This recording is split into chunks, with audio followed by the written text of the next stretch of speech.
Praise the lord. ప్రభునందు ప్రియులారా, బాగున్నారా? ప్రభు యొక్క నామమును బట్టి మీ అందరికీ మా కృపా వార్త ఛానల్కి మరి హృదయపూర్వకంగా ఆహ్వానిస్తున్నామండి. ఈ రోజున మనము భక్తుడైన దావీదు కీర్తన 23వ చరణం.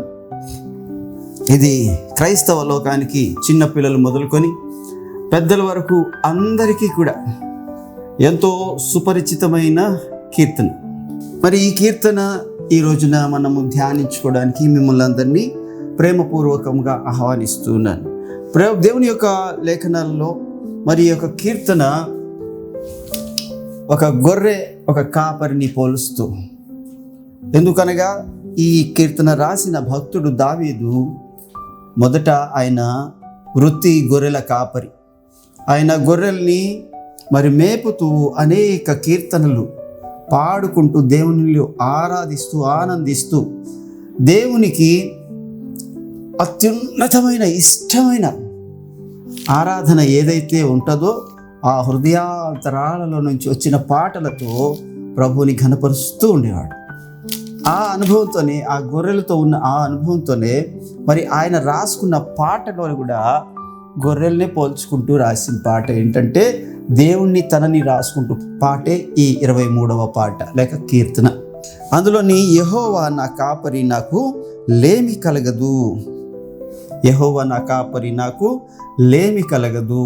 ఎందుకు అనంటే అక్కడ కాపరిగా ఉండే వ్యక్తి మనిషి కాదు, దేవుడు. దేవుడు సర్వశక్తిమంతుడు, ఆయన సమస్తాన్ని సృష్టించినవాడు. ఎందుకు అనగా ఆయన వలననే ఈ లోకంలో ఉన్నదంతా కలిగి ఉంది. ఇదిగో సింహపు పిల్లలు లేమి గలవై ఆకలి గొనును, కానీ ఆయన యందు భయభక్తులు గలవారికి ఏ మేలు కొదువై ఉండదని దేవుని యొక్క లేఖనాల్లో మనం చూస్తాం. ఈ రోజున ఆయన నీతో ఉంటే ఇక్కడ చెప్పిన వాక్యాన్ని బట్టి నీకు ఏ లేమి కలగనివ్వడు దేవుడు. లేమి అన్నది నీ యొక్క దరిదాపులకి రాదు. నువ్వు ఎక్కడున్నా సరే, ఎలాంటి స్థితిలో ఉన్నా సరే, అక్కడికి దేవుడు నీకు సమస్తాన్ని అనుగ్రహించగలవాడు. ఎందుకు అంటే దానికి ఉదాహరణ అరణ్యములో, ఎడారిలో మరి ఇశ్రాయేలీయులను 40 సంవత్సరాలు పోషించిన దేవుడు వారిని గొర్రెల మందతో పోల్చాడు. 80వ కీర్తనలో ఆ మాట మనం చూస్తాం. 80వ కీర్తన మొదటి మాటలో ఇశ్రాయేలు కాపరి చెవియొగ్గుము, మందవలే యోసేపును నడిపించినవాడా, కెరూబుల మీద ఆసీనుడైన వాడా ప్రకాశించుము. మందవలే యోసేపును నడిపించినవాడా, ఇశ్రాయేలు కాపరి. ఎంత చక్కగా పిలుస్తున్నాడండి ఆసాపు ఇక్కడ. మరి దేవుని యొక్క వాక్యంలో చెప్తుంది, ఆ యొక్క ఇశ్రాయేలుని 40 సంవత్సరాలు పగలు మేఘస్తంభంలో ఉండి, రాత్రి అగ్నిస్తంభంలో ఉండి, మరి వారికి ఆహారానికి మన్నాను కురిపించి, వారి యొక్క దాహము తీర్చడానికి బండలో నుండి నీళ్లను రప్పించి, మరి ఎక్కడ ఏది తక్కువ కాకుండా సమృద్ధిగా నడిపించాడండి దేవుడు. అందుకనే ఇక్కడ ఆ భక్తుడు ఏమని రాస్తున్నాడంటే, దావీదు ఆ చరిత్ర అంతా తెలిసినోడు కాబట్టి, ధర్మశాస్త్రాన్ని ఔపాసన పట్టినోడు కాబట్టి, నిత్యము ధర్మశాస్త్రంలో ఆనందించేవాడు కాబట్టి ఏమంటాడంటే, యెహోవా నా కాపరి నాకు లేమి కలగదు. అవునండి, ఒక తండ్రి తన బిడ్డతో తోడుగా ఉంటే, ప్రియమైన కుమార్తె మరి తండ్రితో మరి ఎక్కడికైనా ఒక పెద్ద షాపింగ్ మాల్ దగ్గర తీసుకెళ్ళాడు అనుకోండి, డాడీ నాకు అది కావాలి అని అంటే ఆ తండ్రి కొనివ్వడా, అవసరమైనది కొనివ్వడా, కొనిస్తాడు. మన దేవుడు కూడా అంతే. నీకు అవసరమైతే, అది నీకు అవసరమైనది అయితే తప్పక ఇస్తాడు.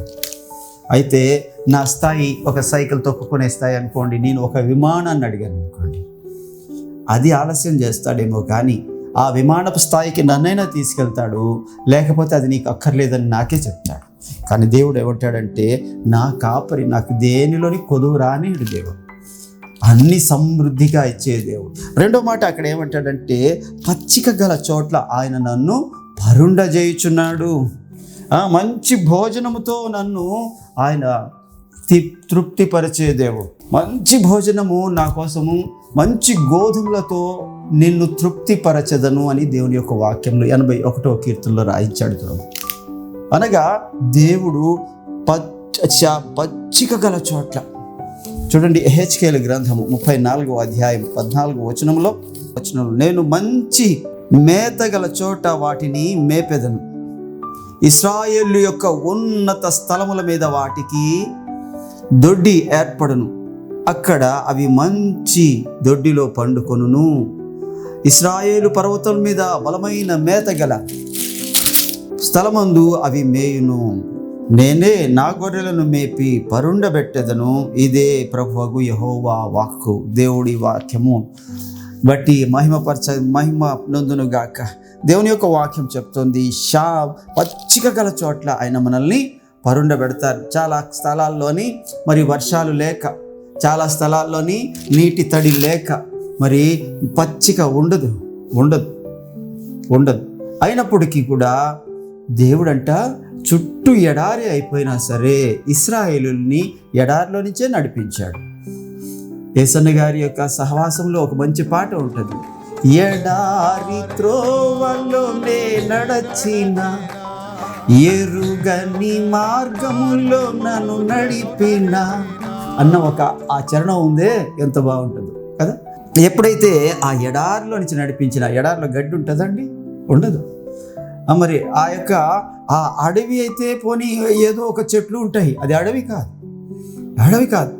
ఇప్పుడు ఇశ్రాయేల్ దేశాన్ని మీరు ఒకసారి కళ్ళు మూసుకొని ఊహించుకుంటే ఇప్పుడు ఇంత అభివృద్ధి చెందాక ఇలా ఉంది, ఒకప్పుడు ఎలా ఉండదు వెంటనే మీకు అర్థమైపోతుంది. అనగా ఆయన ఈ శాంతికరమైన జలముల యొద్దకు, పచ్చిక గల చోట్ల నన్ను పరుండ చేయుచున్నాడు, శాంతికరమైన జలముల యొద్దకు నన్ను నడిపించుచున్నాడు. అనగా మరి ఎప్పుడైతే ఒక మనిషి మహాతాపకరమైన ఎండలో తిరిగి వస్తాడో, మన ఇంటికి వచ్చాడు అనుకోండి, ఒక బంధువు, ఎవరైనా ఒక స్నేహితుడు వచ్చాడు అనుకోండి, మే నెలలో, అలాంటి అది కూడా విజయవాడ, బ్లేజ్వాడ లాంటి ఊర్లో మరి ఇంటికి వచ్చాడు అనుకోండి, ఆ వేడిలోని వచ్చిన వ్యక్తికి చల్లటి కుండ మజ్జిగ తీసుకెళ్ళి ఇచ్చామనుకోండి, ఫ్రిడ్జ్ వద్దండి, కుండ మజ్జిగ తీసుకెళ్ళి ఇచ్చామనుకోండి, ఎంత బాగుంటుందండి. సేద తీరుతాడు కదా, చల్లగా అక్కడ కూర్చోబెట్టి ఆ ఫ్యాన్ వేసామనుకోండి, ఎంత హాయిగా ఉంటుంది కదండి. మరి అలాంటి హాయి అంట దేవుడు తన సన్నిధిలో మనకి ఇస్తాడంటే, చల్లటి మజ్జిగ లాంటి ఆయన మంచి మాటల చేత, ఆ యొక్క చల్లటి గాలి లాంటి ఆయన సన్నిధిలోని మరి మనకి సేద తీరుస్తాడంట.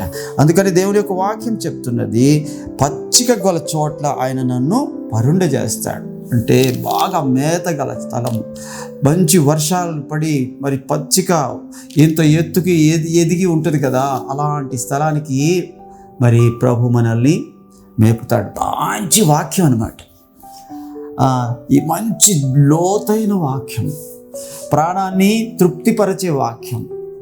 ప్రభు యొక్క మాట్లాడుతూ ఉంటే ఆయన మాట్లాడినట్టు ఎవరును ఎప్పుడును మాట్లాడలేదు అన్నారంట. ఎవరు? ఈ పరిసయ్యులు, శాస్త్రులు, సద్దుకయ్యులు పంపించారంట. ఆయన మాట్లాడుతుంటే ఆ మాటలు తప్పు పట్టుకొని రండ్రా అని పంపితే ఆ మాటలు విని అలా మైమరిచిపోయి వాళ్ళు తిరిగి వచ్చి చెప్పే సాక్ష్యం ఏంటంటే, ఆయన మాట్లాడినట్టు ఎవరును ఎప్పుడును మాట్లాడలేదు అని అంటున్నారంట. మీరు కూడా మైమరిచిపోయారా, మీరు కూడా మోసపోయారా అని వాళ్ళు అంటున్నారంట. అంటే ఆయన మాటలు అంత మధురంగా ఉంటుంది. ఆయన మాటలు జుంటె తేనెల కంటే మధురమైన మాట. ఆయన మాటలు నెమరు వేస్తూ ఉంటే ఆహా, రాత్రి వేళ నేను నా మంచము మీద నీ యొక్క వాక్యాన్ని ధ్యానించినప్పుడు కొవ్వు మెదడు నాకు దొరికినట్లుగా నా హృదయము తృప్తి పొందుతుంది అని భక్తుడు రాస్తాడు కీర్తన 63లో. అనగా అంత చక్కటి మాటల చేత, పచ్చిక గల మాటలు, మరి గొర్రెలకు కావలసిన మాటలు ఆయన ఇస్తాడు. అలాగనే ఆయన ఆత్మ అనే జలము చేత మనల్ని తృప్తిపరుస్తాడు. సువార్తలో, యోహాను సువార్త 7వ అధ్యాయం 37వ వచనంలో, ఆ పండగలో మహాదినమైన అంత్య దినమున యేసు నిలిచి, ఎవడైనను దప్పిక గొనిన ఎడల నా యొద్దకు వచ్చి దప్పిక తీర్చుకొనవలెను. ఎందుకు ఈ మాట చెప్పారు అంటే ఆ కిందన అంటారు, నా యందు విశ్వాసం ఉంచువాడెవడో లేఖనం చెప్పినట్లు వాని కడుపులో నుండి జీవజల నదులు పారునని బిగ్గరగా చెప్పెను. తన యందు విశ్వాసం ఉంచువారు పొందబోవు ఆత్మను గురించి ఆయన ఈ మాట చెప్పాను. యేసు ఇంకా మహిమపరచబడలేదు గనుక ఆత్మ ఇంకా అనుగ్రహించబడలేదు అని దేవుని యొక్క వాక్యం. పరిశుద్ధాత్మ అనే నీరు, వాక్యం అనే గడ్డి, పచ్చిక దేవుని యొక్క సన్నిధిలో దొరుకుతుంది.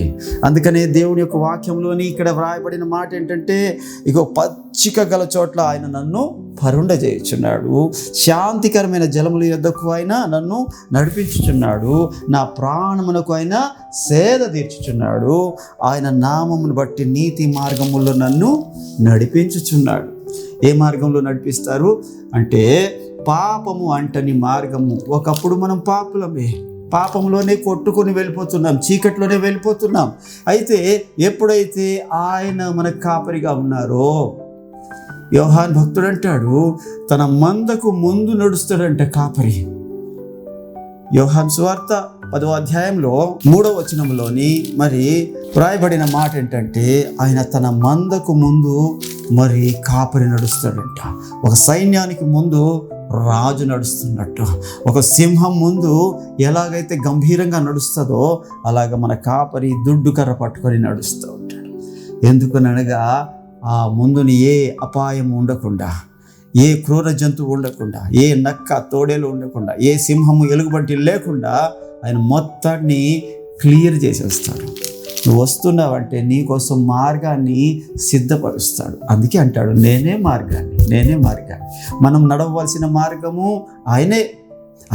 ఇక్కడ దేవుడి యొక్క వాక్యం చెప్తుంది, తన నామమును బట్టి నీతి మార్గములో ఆయన నన్ను నడిపించుచున్నాడు. గాఢాంధకారపు లోయలలో నేను సంచరించినను ఏ అపాయమునకు భయపడను. అవునండి, గాఢాంధకారపు లోయ, ఎలాంటి లోయ అయినా సరే మనం భయపడాల్సిన పని లేదు. ఏ చీకటి అయినా భయపడాల్సిన పని లేదు, కష్టమైన భయపడాల్సిన పని లేదు. అది ఎప్పుడు కూడా స్థిరంగా ఉండేవి కాదు. ఒక రాజుగారు ఒక ఆయన్ని అడిగారంట, గత కాలానికి, ఇప్పుడున్న ఈ వర్తమాన కాలానికి, రాబోయే భవిష్యత్ కాలానికి సరిపడే ఒక మంచి వాక్యం చెప్పవయ్యా అని అడిగారంట తన మంత్రి గారితో. ఎలాగ రాజుగారు అని అన్నాడు, గత కాలానికి, ఇప్పుడున్న వర్తమాన కాలానికి, రాబోయే కాలానికి సరిపడ ఒక మంచి వాక్యాన్ని చెప్పు అని అన్నాడంట. అయితే ఒక మాటలో చెప్పేశాడంట ఆయన, this moment is not permanent అన్నాడంట. ఈ సమయము శాశ్వతం కాదు అన్నాడంట. అనగా ఈ గాఢాంధకారపు లోయలో మనం సంచరించినా ఏం భయపడాల్సిన లేదు. ఎలాంటి కష్టాలు వచ్చినా, నష్టాలు వచ్చినా, వ్యాధులు వచ్చినా, బాధలు వచ్చినా, ఇరుకులు వచ్చినా, ఇబ్బందులు వచ్చినా, శోధనలు వచ్చినా, వేదనలు వచ్చినా, ఏదైనా సరే భయపడాల్సిన పని లేదు. ఎందుకంటే ఆ మూమెంట్ ఎప్పుడు కూడా అలా ఉండనివ్వడు దేవుడు. ఇప్పుడు ప్రస్తుతానికి నీ జీవితంలో కష్టం నడుస్తుందేమో, వ్యాధి నడుస్తుందేమో, బాధ నడుస్తుందేమో, అప్పులు నడుస్తున్నాయేమో, అవమానాలు నడుస్తున్నాయేమో, నిందలు నడుస్తున్నాయేమో, అయినా సరే గాఢాంధకారపు లోయలలో నీవు సంచరించిన ఏ అపాయంలోకి భయపడాల్సిన పని లేదు. నీ కాపరి నీ పక్కనే ఉన్నాడు. ఒక్కసారి ఆయన వైపు చూడు, ఆయన నిన్ను విడిచిపెట్టలేదు. అందుకని ఆ తర్వాత వెంటనే తోడని రాస్తాడు, నీవు నాకు తోడై ఉందువు. నీవు నాకు తోడై ఉన్నావయ్యా, నేను ఎందుకు భయపడతాను? నేను భయపడాల్సిన పని లేదు. అలాగనే నీ దుడ్డు కర్రయు నీ దండమును నన్ను ఆదరించును. 2 కర్రలు, దుడ్డు కర్ర, దండం 2 ఉంటాయి. దుడ్డు కర్రతోని ఏం చేస్తాడంటే మరి ఆ యొక్క కొమ్మల్ని కిందకి వంచి మరి మేత తినేలాగా చేస్తాడు. ఏదైనా ఆ యొక్క గొర్రెల మీదకి వస్తే కొట్టడానికి మరి దండాన్ని ఉపయోగిస్తాడు. ఒక దుడ్డు కర్రని, ఒక దండాన్ని. ఇదే ఇంకొక గుర్తు ఏంటంటే సిలువలోని నిలువ, సిలువలోని అడ్డం. ఆ 2 కర్రల్ని కలిపితే మరి అందులోనే మనకు రక్షణ ఉందని. ఇగో నీ దుడ్డు కర్రయు నీ దండమును నన్ను ఆదరించును.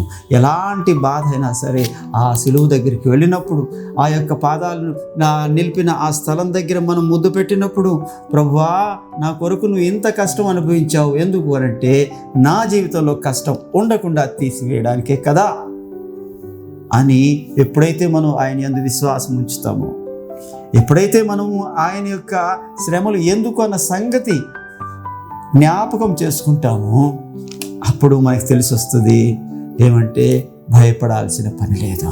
చూడండి, కీర్తనల గ్రంథము 27వ కీర్తన, ఈ పక్క పేజీలోనే 27వ కీర్తన 3వ మాట, నాతో యుద్ధం చేయుటకు దండు దిగినను నా హృదయం భయపడదు, నా మీదకి యుద్ధం రేగినను దీనిలో నేను ధైర్యము విడవకొందును.